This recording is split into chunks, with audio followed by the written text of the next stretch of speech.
We're Okay. officially live. We are officially live. 1 viewer so far. We're rocking it. You guys, Listen I'm to here you. with Greyson Chance, which is really exciting. So I'm actually going to be super digital right now. There we are on Twitter. I'm going to retweet this. There we go. Basically, what happened to everyone watching, to the people watching, is I was extremely late today because I suck and I'm a terrible person. I don't know how to navigate the subways yet. And I was late. These guys and people have been so nice. So explain what happened. Because you're in New York City. You're originally from Oklahoma. Yeah. Just moved to LA. Just moved to LA in August, yeah. So I guess, I love taking the train. I always think it's the fastest way down. Apparently today it was not the fastest way down. There are delays sometimes. I got out of my hotel room, I forgot something, we had to run back up. And in Oklahoma, if you're not on time, then you're not cool. People don't mess with you. So Oklahoma people like to be on time. Yeah, I mean, that's southern, I genuinely, Alex, my manager, was like, Greyson, there's nothing you can do. I was on the train, these people hate me, I hate being late. Well, we're not mad at you. Okay. We understand it happens. So, everyone that's just joining, Greyson Chance is here. Got a lot of hi Greysons. I love you, Greysons. You have a lot going on. Your EP is almost out. So, tell me about this. Yeah, it's very exciting. This is my first body of work to release in a long time. Because everything started very fast for me. But then at 15, I was dropped from my label.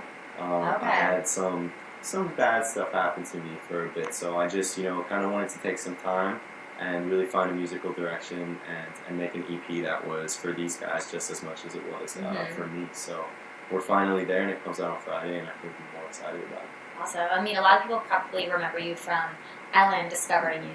Is it so crazy? Because that was, what, now 6 years ago?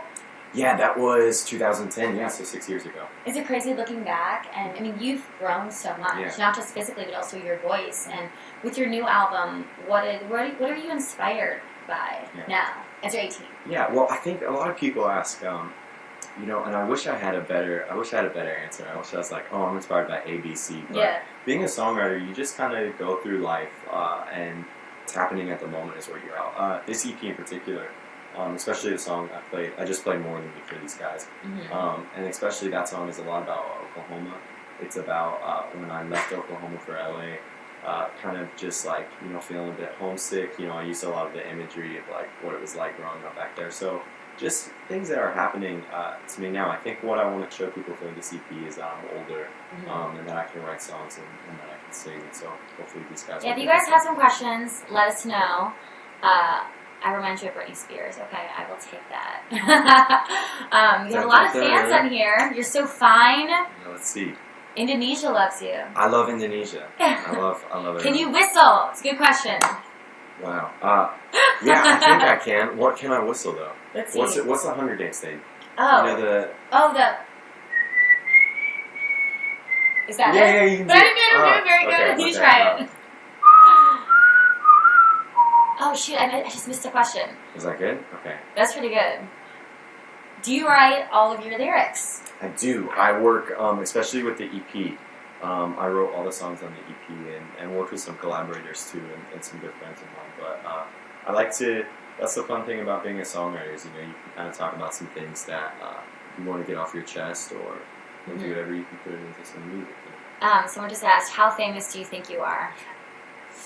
Hopefully not that famous. You know what's cool about immediately, I know you were late, but you're a really nice, down-to-earth guy. And I think it is probably an Oklahoma background too.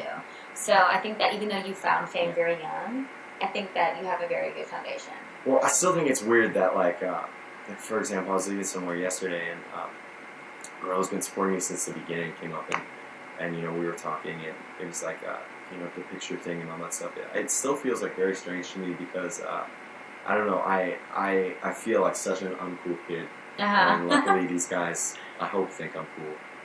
But yeah, I write music and I'm lucky enough where it gets to take me places like this. Yeah. So we just heard you perform. It was really awesome. So obviously your voice has changed since you were first discovered. How did you adapt to your new voice? It was really tough. It wasn't easy. And when it happened, I was actually on the road overseas.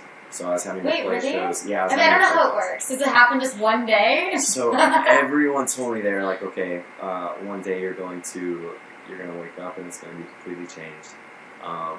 I was, I guess, arrogant enough to the fact where I was like, that's not going to happen. You're like, I'm going to keep my 13-year-old voice. And no, unfortunately, that's exactly how it happened. Wow.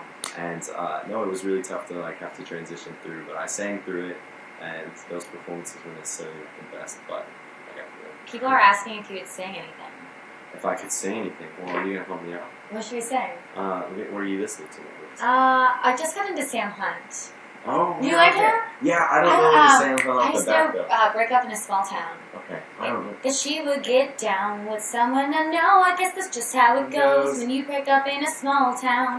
When you break up in a small town, that's just how it goes. Friends. See my friends. I don't know, but I love Sam Hunt. I know. Sing a lyric off of your one of your recent songs that's going to be on the EP. Okay, so No Fear, you guys know I did a clip of that. I gave a clip out of the song, so I'll sing that. So we say, you ain't got it right, baby, coming around here, but you came around here. You remember right, coming around here? That's great. Never saw a world so explicit here, but you came around here. Nice. That's all I'm doing. What is No Fear about? No Fear is about a lot. See, I write a lot of songs about Oklahoma. Wow. Actually, wow, yeah. It's about Oklahoma. Well, yeah, it's about the opening lyric is you found me in the dark. You found me in the dark. Said you like I'm real crazy. You were looking for a Nirvana. Said you want no drama. So it's kind of just like an Oklahoma love song. Well, yeah. Love from Malaysia. I like Thank that. So, wait, show us what you're wearing today. What are you wearing today?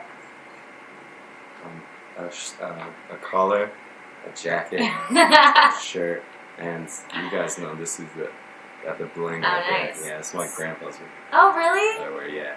He gave it to you? He gave it to me, and he also has another one, which my grandpa's a really fun guy. He probably drinks a bit too much. He gave me. He has another ring, and every time I see him now, he goes, "You're just waiting for me to die, so I can have that. So you can have that ring." Yeah. I'm like, wow, Grandpa, that's morbid, but I really do like the ring. I think it's your grandpa sounds awesome. Yeah. They want to know what's your goal for this year? To release more music, to keep it coming. You know, the EP's coming out. It's been a long time since I've had an EP, so we want to keep music coming, do more shows, meet all these guys. Well, and then any plans to travel anytime soon? Or go on a tour? Yeah, so I have 2 shows planned right now for Seattle and San Francisco, which is May 27th, May 28th. If you're in the West Coast, get your tickets. And I'm also going to be going to Asia to, I think I'm maybe not allowed to announce that. Whoops. I may or may not be in Asia. It down. Yeah. You're just sitting there. This is what happens when you're from a small town. Well, it's very exciting. I noticed that there's a lot of fans from Indonesia. Is it crazy to you that you have fans all over the world? Yeah, no, it's completely bizarre. Again, that adds to the thing of like, I feel like just such a skinny white lanky kid from Oklahoma, and the fact that these people deal with me and like the music, which is that's what it's all for. Yeah, it seems like you really enjoy being in this business. I would just be curious: is there any downsides? You ever wonder, oh, maybe I wish I wasn't so famous so young? Or are you just having the time of your life? I'd say there are a lot of downsides to music and like being in the industry. I think it's like painted as very like glamorous and very, like whatever. Behind the scenes it can get really bad. But the thing is that you have to strip away all of that. You just have to realize that you write music and you do it so that it has a connection with people. And that's what it's about. It's not about the, if people think you're cool and if you're wearing the coolest clothes and if you have the biggest record deal. It's more about your connection with your fans and who's listening to your music. If you could tell yourself, like 6 years ago when you just started out, any advice? Usually with musicians, you're like, if you could tell your younger self, and your younger self is very, very young. But if you could give advice to actually up and coming musicians, what would it be? I just say like, don't let people tear you down and drag you down. I mean, I still go through this of like, there's been so many times where I've been told, hey, you're good, you're just not great. And that's just the thing that you're told, that you can't let that affect you. You just got to keep on moving forward, keep on writing songs, and focus on the pure art form of just writing music. Are you releasing a documentary? I am releasing yes. I worked They're not just crazy fans. Yeah, no. I worked with Full Screen, this company I work with really closely, and we started shooting probably around last year. And they filmed me going back into the studio again, kind of after a long lapse, and just my transition into this new music. We also it's very narrative in the fact that I tell the story from point A to where I am now. Okay. A lot of questions will be answered in terms of, maybe some of the stuff that was happening during some down moments. And so it's a tell-all documentary, and it's going to be coming out. These guys hate this word, but it is going to be coming out very, very soon. We're still working on Oh, they hate the very, very soon. Yeah, they don't like that, but it's going to be out, coming out with the EP. Nice. So you have a lot going on. I just want to know, if you weren't a singer, what would you be? I'd be a lawyer. A lawyer, really? Is that serious? Probably. I really like these guys.